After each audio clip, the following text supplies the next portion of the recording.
Chair of the School Board, Karen Nylander, members of the School Board, Tasmanian Senator David Bushby, the member for Denison in the House of Representatives, Mr Andrew Wilkie, who is represented by his Chief of Staff, Dr Peter Tucker tonight, Farn School alumna and Speaker of the House of Assembly, and I think I have those two roles in order of priority, Elise Archer, the Lord Mayor of Hobart, Alderman Susan Hickey, represented by Alderman Eva Rizika, ladies and gentlemen, staff and students of Farn. Farn has continued to thrive in 2014, and much of the credit for that is due to the professionalism of the staff we are truly fortunate to have. The passion of our teachers and the outstanding efforts they produce both from and for the girls across many spheres is exceptional. The teaching staff is well supported by an ancillary staff whose members have wide-ranging expertise. The entire complement is to be thanked for their dedicated work and commitment to their callings. The part played by all staff members in ensuring each girl enjoys the best chance to learn cannot be underestimated. I would like to thank the Board of Management for its guidance and ongoing commitment to the school. Led by Farn alumna Karen Nylander, who has assumed the role with aplomb this year, the directors have provided wise counsel, great governance and creative vision. While the ongoing success of Farn School certainly is a team effort, there are some individual contributions to which I am particularly indebted. Our business manager, Duncan McGill, is an exceptional asset and looks after ours very well too. Kathy Foster has added French tour guide to her impressive CV this year, and it all went très bien, she tells me. Sharon Johns has continued to manage the program for, as she would say, the lovely girls in the middle school efficiently and effectively, and I'd like to thank Tanya Gaff for the great job she did in stepping into the role of head of the junior school while Amanda Evans was on maternity leave. Amanda has recently returned to work following the arrival of Jason and her sons, Jack and William, continuing the frustrating tradition of Farn staff members producing males. Although I shouldn't complain, as members of the Farn community have a great record with boys, the boys that they do produce. As Year 12 quiz night attendees will know, the captain of St Kilda, Nick Rewald, the Australian one-day captain, George Bailey, and the potential captain of the Hockey Roos, Eddie Ockenden, are all sons of former students. However, I digress. Karen Di Benedetto's calm efficiency has continued to defy Murphy's Law. Margot Eckerman, Rhonda Woods and a team of dedicated tutors once again provided so much more than just food and shelter for our boarders. On my journey through the magnificent school grounds each morning, I cannot help noticing the impact that Grounds and Maintenance Manager Rod Nevin and his team have effected in such a very short time. Also, I would like to acknowledge the ongoing involvement and great work of the parents and friends and the Farn School alumni, and ask their respective presidents, Carl Kazali and Kate Langridge, who are with us tonight, to pass on our appreciation to their dedicated members. Finally, as always, I am deeply indebted to my wife Anne for her encouragement and love. Quite often you hear that behind every man is a great woman. Mine is beside me. I'm not going to outline the many creative, sporting, service and academic highlights of the year in detail tonight, this being far better achieved by your reading Lucere or Farn in Focus, both of which are made possible by the inspirational marketing team of Edwina Cummings and Laura Bird and a hard-working student committee. However, I would like to reflect a little on some aspects of the life of a school such as Farn. A quote I saw recently resonated with me. Imagine life as a game in which you are juggling some 5 balls in the air. You name them: work, family, health, friends and spirit. And you're keeping all of these in the air. You'll soon understand that work is a rubber ball. If you drop it, it'll bounce back. But the other 4 balls, family, health, friends and spirit, are made of glass. If you drop one of these, they will be irrevocably scuffed, marked, nicked, damaged, or even shattered. They'll never be the same. This or similar quotes has been attributed to a number of sources. but most notably to the former CEO of Coca-Cola, Brian Dyson, when he was talking about the importance of striving for balance in your life. I wondered whether a similar analogy could be applied to establishing a balance in the life of a school. What are the balls? Are they being juggled successfully? And which, if any, are made of rubber? Facilities, outcomes, health, community and culture could be considered as the labels on the 5 balls that need to be juggled to maintain the necessary balance in the life of a school. As to the success of the juggling and the composition of each ball, the answer to these questions might become clearer after we examine them. First, the facilities ball. We are fortunate that this appears to have become more resilient and pliable in recent years with the wonderful extensions and enhancements that have taken place at Farn. However, to ensure that it does not bounce requires forethought. As a team, we are working with the board on the direction and the development of the school. This has been and continues to be a priority to ensure that we're able to provide the best possible learning environment for our students now and into the future. The outcomes or results ball seems to be maintaining a strong, consistent path through the air, gauging from the achievements of the girls across a wide range of spheres, which, on any objective measure, are up there with the best, if not the best in the state, and in some cases the nation. Excellent TCE results, of which I have spoken with pride on many occasions, coupled with recognition as the top school in the state by the Australian for the 3rd year in a row, attest to this in part.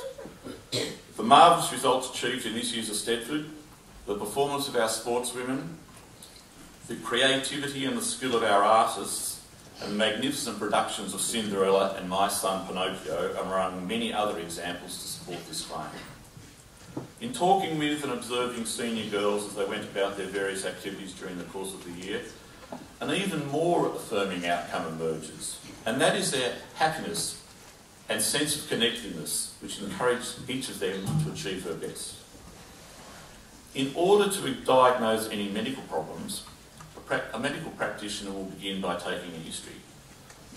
To evaluate the health of Farn, the services of the My Yardstick Corporation were sought to conduct a school results survey for parents during the year. From this history, the size of the school, academic excellence, values and culture, the reputation of the school and the quality of the staff were established as the 5 most important factors which influenced parents' selection of Farn as a school for their daughters. In the examination which followed this history, 16 key symptoms were assessed on a scale from excellent through good and so on down to needing immediate action. 12 of the 16 responses fell into the excellent range. The remaining 4 were in the good category, thus setting us the challenge to improve them. A full summary of the tests from this consultation, which endorses the robust status of the health ball in 2014, will be available very shortly on the school website. After physiological and safety needs are met, a sense of belonging is the next essential requirement to be fulfilled if a Farn girl is to be nurtured and motivated to achieve her best. The strength of the Farn community is an asset in this respect. Each component of the Farn community makes a valuable contribution. An astute and talented board of management, a dedicated, loyal and hard-working staff, an exceptionally generous and supportive parent body, an enthusiastic and connected alumni, and a committed cohort of girls, all combine to make the Farn community a happy, cohesive and collaborative unit. My personal goal is to maintain a community in which each member has someone to whom to turn, not only to share success, but also in times of need. This can only serve to reinforce the strength of the community board. As a community, we welcome new members each year and support the transition of some members as they move from one section of the community to another. Our Year 12 leaders are welcoming into the Farn alumni this year, as are staff members Melina Scavoni, Kirstine Devine and Gary Gouldy. Melina has had charge of the Year 5 class for the last 2 years and has guided the girls' learning in an exemplary and professional manner. Kirstine has been a committed and enthusiastic member of the Farn staff for 11 years, and nothing has been too much for her where the girls are concerned. Gary has been with us for a year longer and has made an outstanding contribution in both his teaching role and as sport and outdoor education coordinators, roles he took on and in which he did an exceptional job. Melina, Kirstine and Gary, we will miss you, but we wish you all the best in your future endeavours.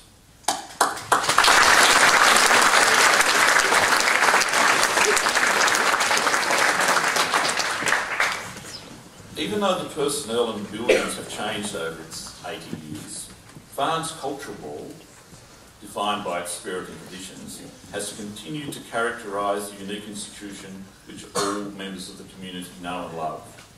The size of the school and the relationships this engenders among students, staff and parents, and the encouragement to have a go at such a wide variety of activities are traits that are valued highly. This has been emphasised to me throughout 2014 at alumni reunions in Hobart, Launceston, Sydney and Melbourne, and also importantly in discussion with the current years 11 and 12 girls at a series of lunches. The Culture Ball, therefore, appears to be vibrant and very strong. So, are we successfully juggling the balls? Rather than juggling, I believe the evidence suggests we consider them to be deployed in a fixed orbit. However, it is the responsibility of all community members to guard against any of the balls being dropped. Fear of introducing chips or blemishes. As in the life of the school, there are no rubber balls. They are all made of glass of varying strengths. As I have already mentioned, in our community there is a group of committed, talented and adventurous girls whose inspirational achievements and successes at so many levels make Farn such a fantastic school. We are farewelling them as students tonight and welcoming them as alumni. It is to these young ladies I would like to address the next remarks. The original Brian Dyson quote attained the importance of maintaining a work-life balance, and I have sourced some relevant advice for you to remember. At some stage in your lives you'll need to choose, hopefully from a range of options, what you want to do. And if experts are to be believed, this may happen more than once. Alexander Karulf, who wrote a book with a positive title, Happy Hour is 9 to 5, gives some simple advice on how to make the best choice for yourself. You know you found your calling when you would rather do it and fail than not to do it. Having chosen your pathway, there will still be decisions to be made to maintain a balance. Further advice includes the following. The pragmatic Eleanor Roosevelt suggests, do what you feel in your heart to be right. You'll be criticised anyway. Perhaps the more philosophical approach is, you cannot live your life to please others, the choice must be yours. This was espoused by Lewis Carroll in The Guise of Alice in Wonderland. However, Confucius came up with the ultimate solution centuries before all of these others. Choose a job you like, and you'll never have to work a day in your life. The girls in Year 12 in 2014 have displayed maturity beyond their years. Taking a sensible and collaborative approach as they tackle tasks, they have supported each other very well in leading the school. They have risen to the occasion magnificently, as and when it was required. The final assembly that they conducted was up there with the best that I can remember. Well done, girls. I would like to acknowledge the head girl, Phoebe McCulloch, and her deputies, Claire and Quentin. Oh, sorry. Sorry, of course I mean Sophie Edgell and Jemima Penny. And thank those three girls for their efforts and for the excellent leadership that they have displayed this year. Finally, please may I thank you all for your support. It has again been a privilege to lead the Farn community in 2014, and I'm looking forward to continuing to work together to achieve our shared goals in the new year. I wish you all a safe and happy Christmas and a relaxing holiday period. Thank you.